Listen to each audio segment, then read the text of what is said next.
তোর দাদির হোটেলের হাল খুবই খারাপ মা, কোনো খদ্দের নেই। তোমার ওই চড়া ঝালের চক্করে মানুষের পেটে আগুন জ্বলবে, তারপর ঝাল সামলাতে না পেরে সবাই কিন্তু তোমাকেই তাড়া করবে। হোটেল বিক্রি করে দেবে মানে?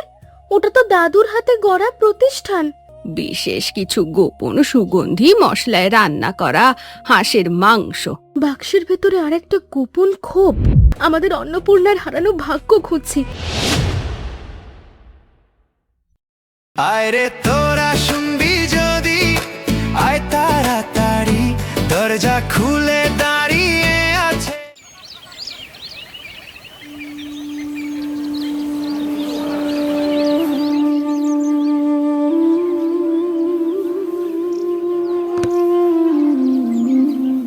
কুসুমদি, শরীরটা তো দিনে দিনে পড়ে আসছে।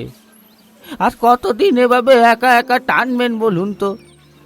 নিজের দিকে তাকানোর তো লোক নেই, আর কতকাল অন্যের জন্য উনুন জ্বালবেন? যতদিন শরীরে দুটো হাত সচল আছে রে ভাই, ততদিন এই চুলাটাও জ্বলবে। এই হোটেলটা তো শুধু একটা ব্যবসা না, এটা আমার শ্বাস প্রশ্বাসের জায়গা। উনুন নিভে গেলে তো মনে হবে আমার বুকের ভেতরের আগুনটাও নিভে গেল। হরিনাথদা যখন বেঁচে ছিল কি রমরমা ব্যাপারটাই না হতো। কত দূর দূরান্ত থেকে মানুষ খাবার খেতে আসতো, একটু বসার জায়গাও পাওয়া যেত না। সেই পরিবেশটা ভাবলেও বুকটা খালি লাগে রে। মানুষটাই যখন চলে গেল, তার হাতে সেই জাদুটা আর একা একা ধরে রাখি কিভাবে বলুন? মানুষ শুধু খাবারের স্বাদে আসতো না, আসতো লোকটার ওই হাসি মুখ আর ভালোবাসার টানে।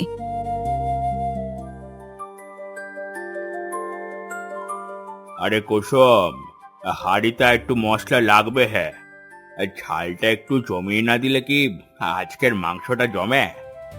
তোমার ওই চড়া ঝালের চক্করে মানুষের পেটে আগুন জ্বলবে, তারপর ঝাল সামলাতে না পেরে সবাই কিন্তু তোমাকেই তাড়া করবে। তখন আমি কিন্তু বাঁচাতে আসবো না।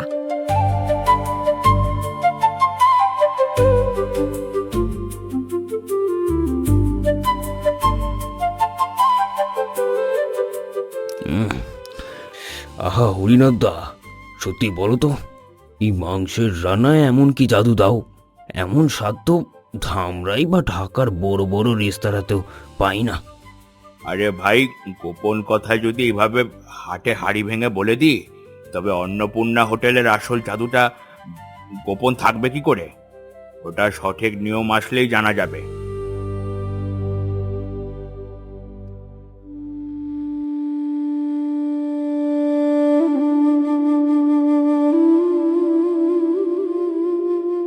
হ্যাঁ রতন, আমি সব বুঝতে পারছি, কিন্তু প্রতিদিন এভাবে পকেটের টাকা ঢেলে ওই লোকসান গুনে একটা দোকান চালানো, এ তো কোনো বুদ্ধিমানের কাজ নয়। বেশ, আমি একটা ব্যবস্থা করছি। কি হয়েছে বাবা? রতন কাকা ফোন করে কি বলছিল তোমাকে? তোর দাদির হোটেলের হাল খুবই খারাপ মা, কোনো খদ্দের নেই, আর জমানো মূলধনও শেষ। যে কয়টা টাকা আয় হয় তা দিয়ে হোটেলের কেনাকাটাই ওঠে না। কিন্তু দাদি কেমন আছে? ফোন করলে তো সব সময় বলে ভালো আছে, কিছুই নাকি হয়নি। বয়স তো 70-এর কাছাকাছি। ওই ভগ্ন শরীরে প্রতিদিন ভোরবেলা উঠে কাঠ কেটে উনুন জ্বালানো, তারপর আবার রান্না করা, এসব কি সহজ কথা? একা একা আর কতদিন টানবে? আমরা তো স্পষ্ট বারণ করে দিয়েছি, অহেতুক ওই লোকসানি হোটেল আঁকড়ে না ধরে জায়গাটা বিক্রি করে আমাদের কাছে শহরে চলে আসুক, কিন্তু বুড়ি তো কারোর কথাই কানে তোলে না। হোটেল বিক্রি করে দেবে মানে? ওটা তো দাদুর হাতে গড়া প্রতিষ্ঠান। কত পরিশ্রম আর ভালোবাসা দিয়ে দাদু অন্নপূর্ণা বানিয়েছিল। তোর দাদু যখন ছিল তখনকার দিন আর আজকের দিন এক নয় রে মেঘলা। শুধু অতীতের স্মৃতি আর আবেগ আঁকড়ে ধরে বর্তমানের সংসারে তো চলা যায় না রে মা। বাস্তবটা মেনে নিতেই হবে।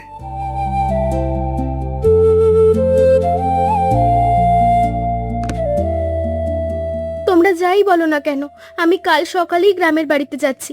দাদিকে এভাবে একা আমি ছেড়ে দিতে পারবো না।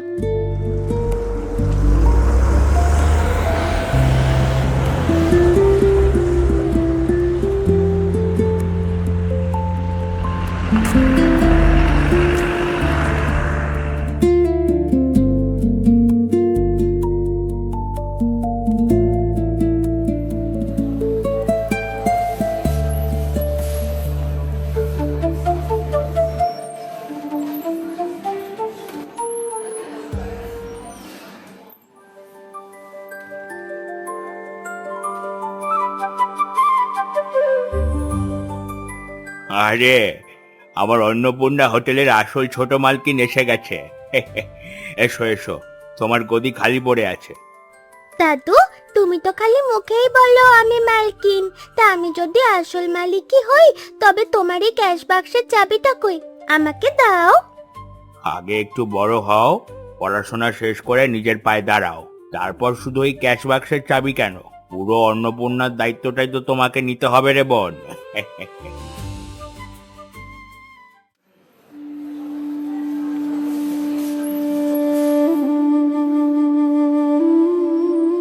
দাদি, মেঘলা, তুই তুই হঠাৎ এই অসময়ে? দাদি এসে দেখলাম মাত্র 2জন লোক খেলো। হোটেলের এই দশা হলো কিভাবে? আগে তো শোনার সুযোগ পেতাম যে টেবিলে বসতেই পাওয়া যেত না। এখন বাজারে নতুন নতুন সব আধুনিক চকচকে রেস্তোরাঁ হয়েছে মা। মানুষ তো রঙিন আলো আর আরাম চায়। আর তাছাড়া বয়স হয়েছে, আমার রান্নায় আগের মতো সেই টান বা স্বাদটাও আর হয় না। তুমি কিন্তু মিছে কথা বলছো দাদি, তোমার হাতের রান্না এখনো চমৎকার। ভালো রান্না এক জিনিস, আর তোর দাদুর হাতের সেই স্বাদের জাদু অন্য জিনিস রে। উনি যখন রান্নার কড়াই ধরতেন, মনে হতো অন্নপূর্ণা দেবী স্বয়ং তার হাতের ভর করেছেন। আচ্ছা দাদি, দাদুর চেয়ে সবচেয়ে বিখ্যাত রান্নাটা কোনটা ছিল গো, যার কথায় বাজারে এত সবাই বলে? বিশেষ কিছু গোপন সুগন্ধি মশলায় রান্না করা হাঁসের মাংস। প্রতি শুক্রবারে নামানোর আগেই মানুষ সার বেঁধে দাঁড়িয়ে থাকতো। দুপুরের জুমার আজান হওয়ার আগেই হাঁড়ি একেবারে চাঁচা ছোলা পরিষ্কার।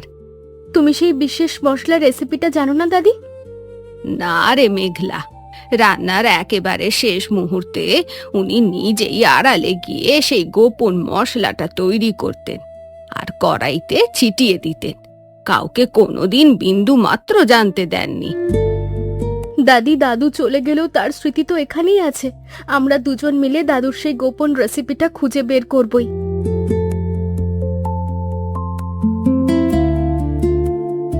তুই এখনো সেই ছোটবেলার মতোই পাগল আর জেদি রয়ে গেলি রে।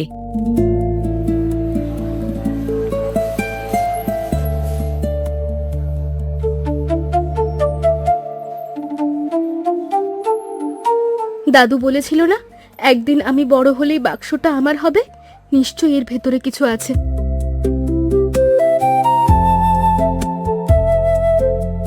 এ কি, বাক্সের ভেতরে আরেকটা গোপন খোপ।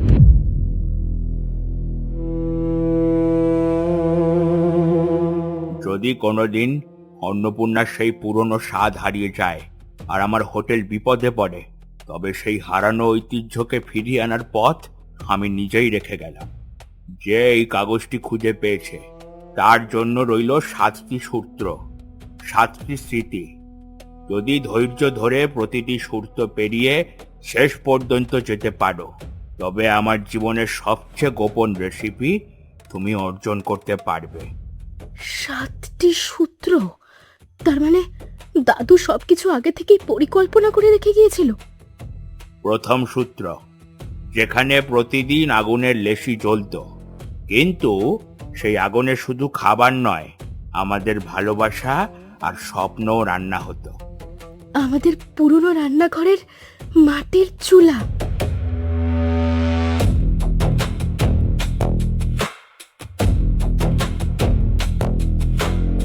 সকালবেলা উঠে হাত মুখ কালি করে চুলোর নিচে কি খুঁজছিস রে মেঘলা? ভূত প্রেত নাকি? ভূত নয় দাদি, আমাদের অন্নপূর্ণার হারানো ভাগ্য খুঁজছি।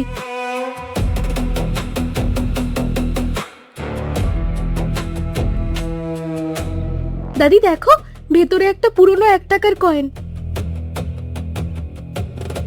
হোটেলের প্রথম দিনের প্রথম খরিদ্দারের আয় থেকে তোর দাদু এই 1টা টাকা সরিয়ে রেখে দিয়েছিল রে। বলেছিল এটা নাকি আমাদের অন্নপূর্ণার লক্ষ্মী। এই টাকাটা আমরা কোনোদিন খরচা করব না কুসুম, এটা আমাদের প্রথম ঘামের উপার্জন। সংসারে এত অভাব, আর তুমি একটা টাকা ফেলে রাখছো? একদিন আমাদের অন্নপূর্ণা যত বড় প্রতিষ্ঠান হোক না কেন, এই টাকাটা দেখলে যেন আমাদের মনে থাকে আমরা কত শূন্য থেকে শুরু করেছিলাম। অহংকার যেন কখনোই আমাদের স্পর্শ না করতে পারে।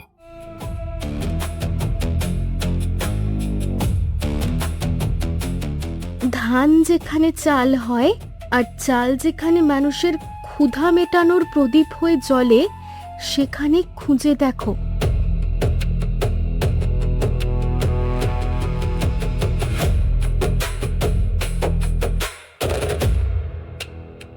আরে মেঘলা না, এই জঙ্গল ঘেরা ঝুপড়ি ঠেকি ঘরে তুমি একা একা কি করছো? কোনো বিপদ আপদ হলে তো কেউ জানবেও না। রতন কাকা, বিপদ নয়, দাদুর রেখে যাওয়া একটা গোপন সূত্র খুঁজছি। আমাকে একটু সাহায্য করবে?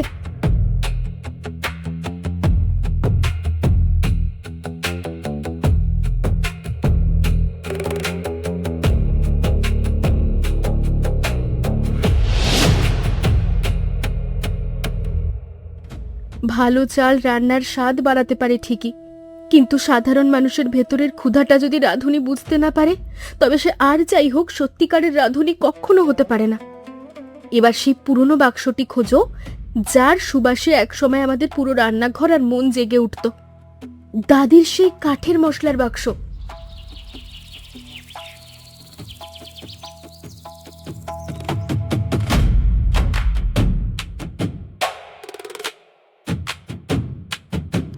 তুমি এটা এত বছর ধরে এইভাবে যত্ন করে রেখেছো দাদি?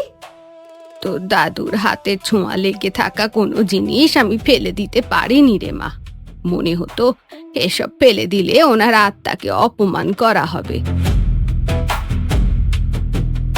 রান্না শিখতে হলে শুধু আমার কাছে বা এই খাতায় খুঁজলে হবে না, সেই মানুষটির কাছেও যাও যিনি দীর্ঘ 20 বছর আমার পাশে বিশ্বস্ত ছায়ার মতো দাঁড়িয়ে হাঁড়ি নামিয়েছেন। কে সেই বিশ্বস্ত মানুষ দাদি? দাদু কার কথা বলছে? আমাদের নিবারণ, পুরনো কর্মচারী নিবারণ।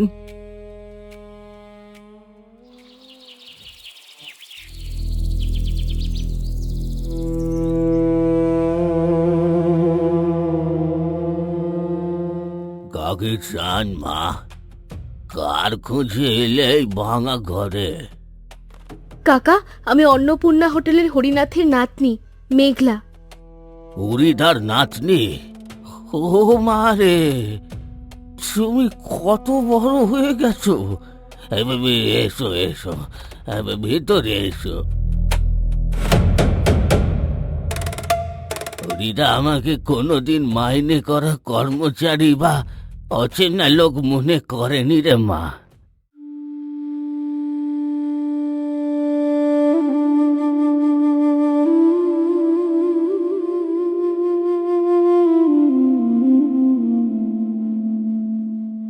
আজ থেকে বাইরে বসে খাবি না নিবারণ। অন্নপূর্ণায় যে ঘাম ঝরায় সে আমাদের পরিবারের সদস্য। তুই আমার ভাইয়ের মতো।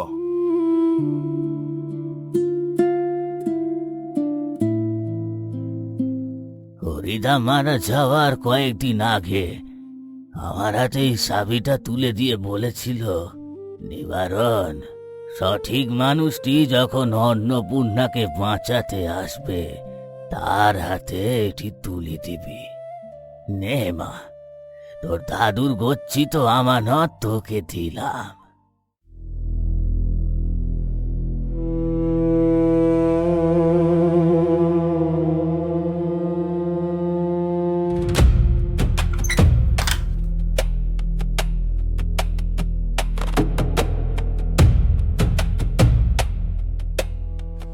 অন্নপূর্ণার সবচেয়ে দামি ও গুণী খরিদ্দার কখনো 1 টাকাও দেয়নি, তাকে খুঁজে বের করো। যে লোক কোনোদিন 1 টাকাও দেয়নি, সে আবার সবচেয়ে দামি খরিদ্দার হয় কিভাবে? এটা কেমন ধাঁধা?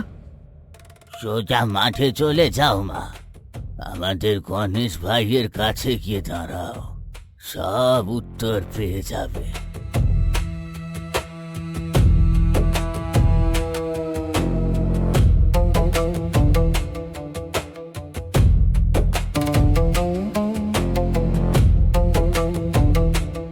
আমি তখন বড্ড অন্যহীন ঘরহীন এক নিঃসব ভিখারি মতো ছিলাম রে মা। না ছিল কাজ, না ছিল পকেটে ফুটো পয়সা। 3 দিন পেটে দানা পানি পড়েনি।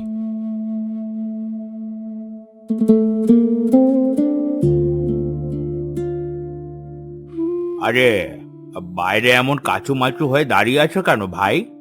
ভেতরে এসো।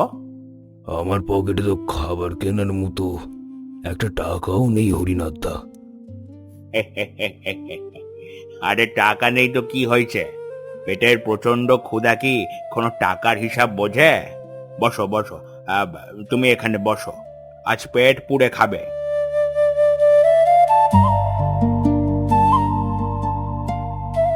তারপর আমি দিন মজুরি করে নিজের জমি করেছি, সংসার সাজিয়েছি। কিন্তু ওই কঠিন দিনে হরিদার বিনামূল্যে খাওয়ানো এক থালা ভাতের ঋণ আমি আজও শোধ করতে পারিনি।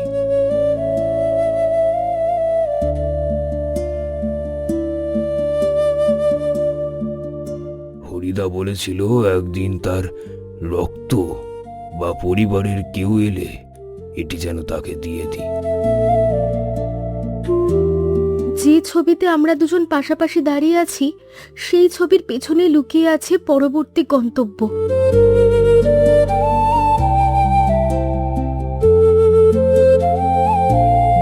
ছয়টি পথ পেরিয়ে এসেছ। শেষ সূত্রটি কোনো বাক্সে নেই, কোনো আলমারিতেও নেই। সে প্রতিদিন তোমার চোখের সামনেই থাকে। যাও, আমার জীবনের সবচেয়ে বড় ভরসা ও শক্তির কাছে গিয়ে দাঁড়াও। সবচেয়ে বড় ভরসা? দাদু কার কথা বলছে? আমি তো কিছুই বুঝতে পারছি না।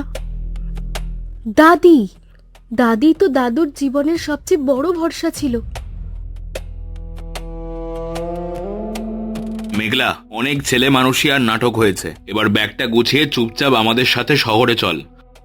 বাবা, তোমরা একটু ধৈর্য ধরো। আমি আর মাত্র একটা পদক্ষেপ দূরে আছি। আমরা দাদুর সব রহস্য সমাধান করে ফেলেছি। আরে কিসের রহস্য, কিসের সূত্র? ওই মৃত মানুষটা রেখে যাওয়া রূপকথার গল্প নিয়ে তুই নাচছিস, আর এদিকে আমার ব্যবসার লোকসান হচ্ছে। এসব ফালতু জিনিস দিয়ে বাস্তব জীবন চলে না। এটা রূপকথা নয় বাবা। এই হোটেলটা আমরা আবার নতুন করে চালু করতে পারি। দাদুর সেই বিখ্যাত রেসিপি দিয়ে আমরা অন্নপূর্ণাকে আগের জায়গায় ফিরিয়ে আনবো। অসম্ভব। যে দোকানের প্রতিদিন লোকসান গুনতে হয়, যেখানে মানুষ পা দেয় না, সেখানে আর 1 টাকা ঢালাও সম্ভব নয়। আর এমনিতেও আমি এই জমি আর হোটেল বিক্রির জন্য কাস্টমার পাকা করে এসেছি। তুমি একবারও দাদির চোখের জলের কথা ভেবেছো? দাদি কি চায় তা কখনো জিজ্ঞাসা করেছো? তোমাদের কাছে এটা শুধু একটা পুরনো লোকসানি দোকান হতে পারে, কিন্তু দাদির কাছে এটা দাদুর সাথে কাটানো পুরো একটা জীবনের অস্তিত্ব। তোমরা স্মৃতিকে টাকা দিয়ে মাপতে চাইছো? তুই আবেগ দিয়ে কথা বলছিস মেঘলা। সংসার চালাতে গেলে টাকা লাগে, ওই আবেগ দিয়ে চাল ডাল কেনা যায় না। তোর মেয়েকে বকিস না সুমন, ও তো ভুল কিছু বলেনি। তোদের কাছে যদি এই দোকানটা শুধুই একটা বোঝা মনে হয়, তবে বিক্রি করে দে বাবা।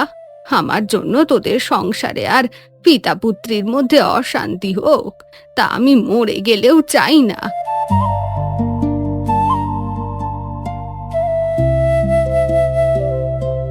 আমি পারলাম না গো, তোমার এত আদরের অন্নপূর্ণাকে ধরে রাখতে পারলাম না।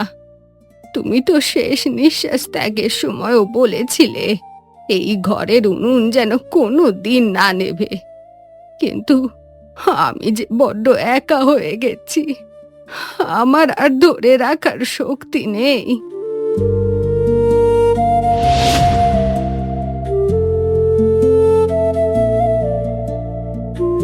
দাদি, তুমি জানো দাদুর জীবনের সবচেয়ে বড় ভরসা কে ছিল, যার কাছে দাদু শেষ সূত্রটি রেখে গেছে?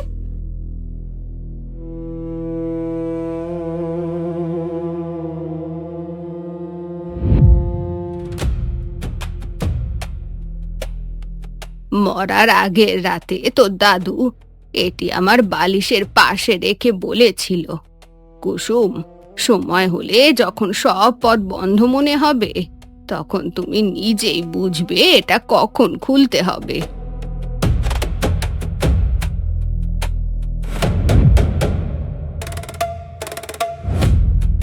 পেয়েছি দাদি, দাদুর সেই গোপন রেসিপি আমরা পেয়ে গেছি। যদি এই লেখাটি তুমি পড়ছ, তবে তুমি শাস্তির স্মৃতি আর কষ্টের পথ অতিক্রম করে এসেছ। তুমি হয়তো ভাবছো অন্নপূর্ণার রান্নার কোনো গোপন জাদু ছিল কোনো বিশেষ মশলায়। না রে না, মশলা তো শুধু বাহানা মাত্র। সবাই বলতো হরিনাথ অন্নপূর্ণা রান্নার জাদুকর, কিন্তু কেউ কোনোদিন জানলো না আমার প্রতিটি রান্নার পেছনে আসল জাদুকরী ছিল আমার কুসুম। তার নিবেদিত ভালোবাসা, ত্যাগ আর সহনশীলতা ছাড়া হরিনাথ কোনোদিন অন্নপূর্ণার হরিনাথ হতে পারত না। কুসুম, আমার রান্নার গোপন উপকরণ কোনো মশলা নয়, সে হলে তুমি নিজেই। তুমি পাশে না থাকলে এই অন্নপূর্ণা একটা মাটির ঘর হতো, কখনো কোনো মন্দির হতো না।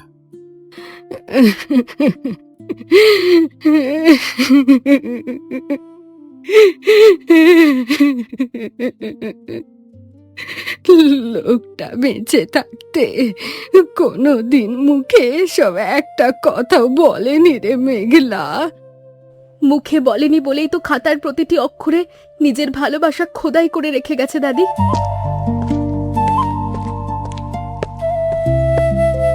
মা, মাগো মা, আমি কোনোদিন বুঝতে চেষ্টা করিনি এই হোটেলটা তোমার আর বাবার কাছে কি ছিল।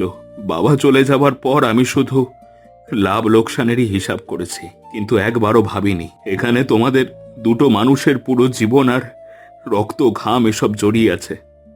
তুই তো নিজের পরিবারের ভালোর জন্যই ভেবেছিলি বাবা, এতে তোর কি দোষ? না মা, আমি ভুল ছিলাম। তোমায় জিজ্ঞেস না করে তোমাদের এই পবিত্র স্মৃতিকে বিক্রি করতে চেয়েছিলাম। আমাকে ক্ষমা করে দিও মা। অন্নপূর্ণা আর বিক্রি হবে না মা। বাবা যেভাবে শুরু করেছিল আমরা সবাই মিলে অন্নপূর্ণাকে আবার নতুন করে গড়ে তুলব।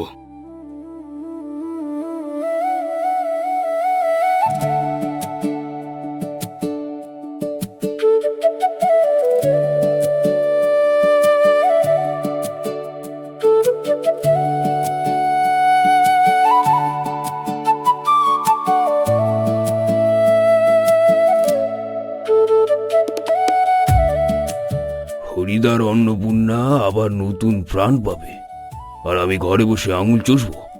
এই নে মা মেঘলা, ক্ষেতের টাটকা চাল আর সবজি। কিন্তু গণেশ কাকা, এগুলোর দাম আমরা পরে। তোর দাদু কি আমার কাছে বিপদের দিনে একতলা ভাতের দাম চেয়েছিল? কিছু ঋণ টাকা দিয়ে মাপতে যাস না মা, তা ভালোবাসায় শুতে হয়।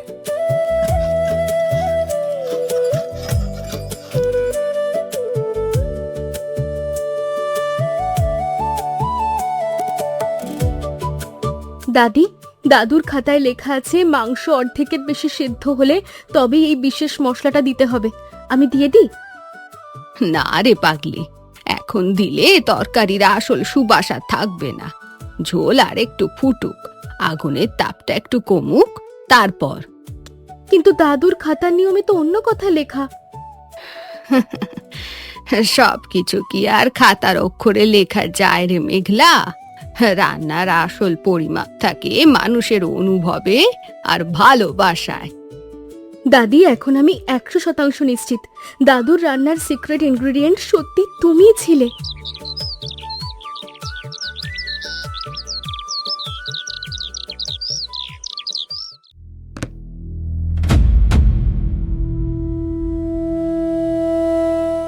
কেমন হয়েছে কাকা? আগের মতো স্বাদ হয়েছে তো? এই স্বাদ, এই অনাবিল তৃপ্তি কত বছর পর আবার ফিরে পেলাম। ঠিক যেন হরিদা নিজে দাঁড়িয়ে রান্না করে আমাদের খাইয়ে দিল। কাকা, বাইরে দাঁড়িয়ে আছো কেন? ভেতরে আসো না, গরম গরম ভাত আর মাংস তৈরি হয়েছে, চলো খাবে। না মা, আমার পকেটে যে খাবার কেনার মতো একটা টাকাও নেই। আমি শুধু সুবাস নিচ্ছিলাম। টাকা থাকা বা না থাকা দিয়ে আমাদের হোটেলের খাবার মাপা হয় না কাকা। আপনি ভেতরে আসুন, আজ আপনি আমাদের সম্মানীয় অতিথি।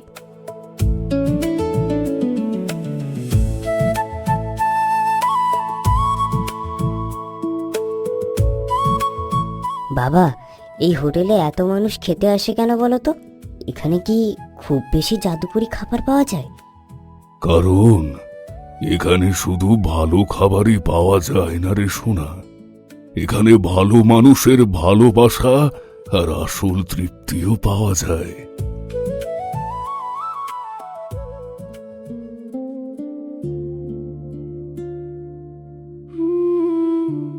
দেখেছো হরিনাথ, তোমার অন্নপূর্ণা আজ আবার মানুষ আর ভালোবাসায় পূর্ণ হয়ে উঠেছে।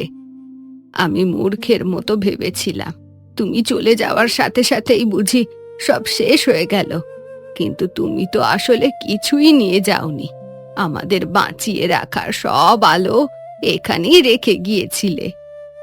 দাদি, দাদু কেন সরাসরি রেসিপি না লিখে এই 7টি জটিল সূত্র রেখে গিয়েছিল জানো? কেন রে মা? শুধু রেসিপিটা সরাসরি পেলে আমরা হয়তো রান্নার স্বাদটা পেতাম, কিন্তু 7টি সূত্র খুঁজতে গিয়ে আমরা দাদুর আদর্শ আর ত্যাগ আর তোমাদের অমলিন ভালোবাসাকে নতুন করে খুঁজে পেলাম। আর আমি আমার এই নাতিটাকে নতুন করে চিনলাম।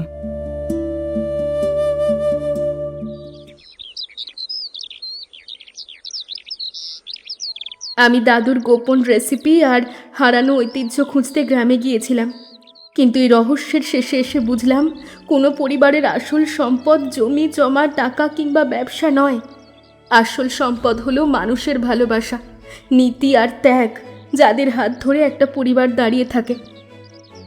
দাদুর রান্নার আসল গোপন উপকরণ কোনো দুষ্প্রাপ্য মশলা ছিল না, তা ছিল দাদির প্রতি তার নিদারুণ ভালোবাসা। আর অন্নপূর্ণার আসল স্বাদ, তা ছিল ক্ষুধার্ত মানুষকে নিজের পরমজন মনে করে একবেলা খাওয়ানোর অপার্থিব আনন্দের মাঝে। ভিডিও নাম বর্ষায় বাঁশের ভাসমান ঘর। যারা যারা উত্তর দিয়েছেন তাদের সবাইকে অসংখ্য ধন্যবাদ। সঠিক উত্তরদাতারা হলো শুক্লা ঘোষ, শ্রীরামপুর, পৌলমী কর, আসানসোল, ভারত, সঙ্গীতা রায়, মালদা, পশ্চিমবঙ্গ, ভারত, লতা, ফরিদপুর, বাংলাদেশ। যারা যারা সঠিক উত্তর দিবেন তাদের নাম পরবর্তী ভিডিওতে নেওয়া হবে। আজকের প্রশ্ন, হরিনাথ দাদুর সবচেয়ে বিখ্যাত রান্না কোনটি ছিল? সঠিক উত্তরটি কমেন্টে লিখে জানান এবং সঠিক উত্তরের সাথে অবশ্যই আপনার নাম এবং আপনি কোথা থেকে ভিডিওটি দেখছেন সেটি অবশ্যই লিখে জানাবেন। ধন্যবাদ।